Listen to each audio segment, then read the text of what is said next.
Hey everyone, it's Dan with Chess Wonders here. First off, just so you know, I am going to start uploading pretty regularly, hopefully at least once a week. That's my goal moving forward. That's update number one. Update number two is I am thinking of changing my channel name from Chess Wonders, which I think is a great name, to 64 Relics. I already have the domain name 64relics.com. I haven't done anything with that yet, but I have that. And eventually I want to start uploading my stuff to that as well, in addition to YouTube and sharing it on Facebook. I'd love to start putting my collection up on my website as well. So, having said that, let's hop into this. So, when I first did my channel, I started it as kind of an unboxing situation where as my stuff would come in, I would open it, film it, and share it with you. And you know, that's fine. It has its place. It's popular with cards. It's popular with other stuff. But what I found is that there are probably better avenues not better avenues, but just better ways that I can share my love of chess artifacts with you. And instead of that method, I would like to start providing more of a historical review of what it is that I'm working on, or what I'm acquiring. So I feel like that would be a better fit for the community, especially because I think an appreciation for chess artifacts and an appreciation for history kind of go hand in hand. So, as always, any feedback that you have, I'd love to hear it. So, the first video in this kind of revamp of the channel, now that I'm hitting critical mass in terms of the number of chess clocks that I have, is this Hawks clock. So this is an American-made clock, and it is actually extremely rare. I got so lucky to be able to get this on eBay. I had to have been the first person to see it posted. And I bought it. Unfortunately, it does not work. I took it to a jewelry and watch shop yesterday and asked them, hey, can they fix it? They said, we don't feel comfortable working on it. So I need to find somebody who can do that. Anyways, this is known as the smallest chess clock in the world. They were actually really common, and I'll be splicing in some pictures with this video before I post it. These were actually super common in like the 1940s, 1950s. Not the entire time frame. In fact, I was able to document only from 1947 to 1951 that they were actually advertised in Chess Life, and I did not see them advertised in Chess Review, which eventually merged with Chess Life. And yeah, so in fact, these were actually some of the most commonly advertised, and I would say when it comes to American clocks during the 40s and 50s, was actually the most commonly advertised clock in Chess Life. So I have to assume that back then it was common. Now, why is it so rare today? Number one is it was common by US standards. So I've been doing some really deep dive research into US chess culture at the time, and needless to say, it was never big. It's bigger now than it was then, but it pales in comparison to what it was. In fact, I'm going to be splicing in an image from a presentation I'm working on showing that in 1955, as an example, there were only about 2,400 U.S. Chess Federation members throughout the entire U.S., 2,400. So that worked out to about 1.5 people for every 100,000.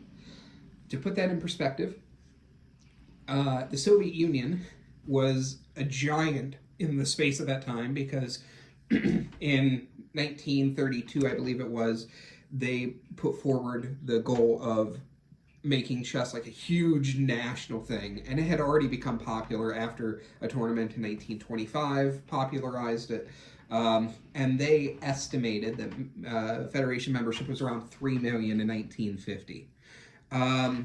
Now, in West Germany, oh, well, first off, for the Soviet Union, that worked out to just under 1,700 people for every 100,000. So I don't have my calculator on me, but that's what, more than 100-fold greater than what the U.S. On a population-adjusted basis was. West Germany had about 36,000 people. That's about 67 for every 100,000. And even the Netherlands, which is tiny, in terms of overall population and geography, but had a huge chess culture following the Max U boom in the 1930s, had about just under 15,000 people in 1950. I couldn't find data for 1955. And that's about 147 people for every 100,000. So, needless to say, chess was not very popular anyway, so by US standards this was a popular clock, but it was probably produced in low numbers compared to clocks from other countries at the time. Still, you can find a history of these being advertised, being used in tournaments, all of that stuff. So that's really exciting in and of itself. The other reason why this seems to not be a terribly popular clock, not popular, common clock in today's standards, is simply for the fact that they were not made very well. They were made by a company that made toys and stuff like that, gadgets, and I have been informed by people who know far more about this stuff than I do that horologically speaking, these are garbage. I actually think they're really beautiful, but if you open them up, a horologist will say, why are you bothering to have this repaired? So I'm eventually going to have that discussion with whatever poor soul, sorry for the clock, that I'm able to recruit to fix this for me. So anyways, really an amazing specimen. There's different versions of this. This is the only one I have because, like I said, they're very, very, very rare. I need to move that over. This one here uses Ingraham Viceroy components. I've seen some others as well. I think I've seen one that has Sentinel components, as or Sentinel on the dial as well. There's a couple different versions of this, and this I think is the more common, less prestigious version of the two. I think that's the case, but when they first sold, they would go for, I'm seeing prices here for the standard model, which I think this is the standard, of $14.03, which I actually don't know what that is inflation adjusted, but the deluxe model was $17.60. So what I'll do is I'll try and slice in to the video what the actual price would have been inflation adjusted. I think it would have been like $200-300, something like that. I think closer to $300 because I did the calculation when I was doing my initial research. I just didn't write it down because I'm stupid. So anyways, and the other cool thing, it's got this really amazing like kickstand. That's how it stays up, which is phenomenal. I love this little plaque here. It says patent applied for the Hawks Co., Lancaster, Pennsylvania, USA. So this was in fact a domestically made clock, which is I think just awesome. So anyways, that's basically it. I'd love to see if any of you have any of these as well. I'd love for you to share them. And obviously, if you ever see some of the other models come up for sale, or if you have one for sale and you want to sell it, please hit me up because I'm always interested. But yeah, this clock, it's a plexiglass watch cases, very portable. It was made specifically to like go in your pocket, and that's, I'm not a big guy. I am.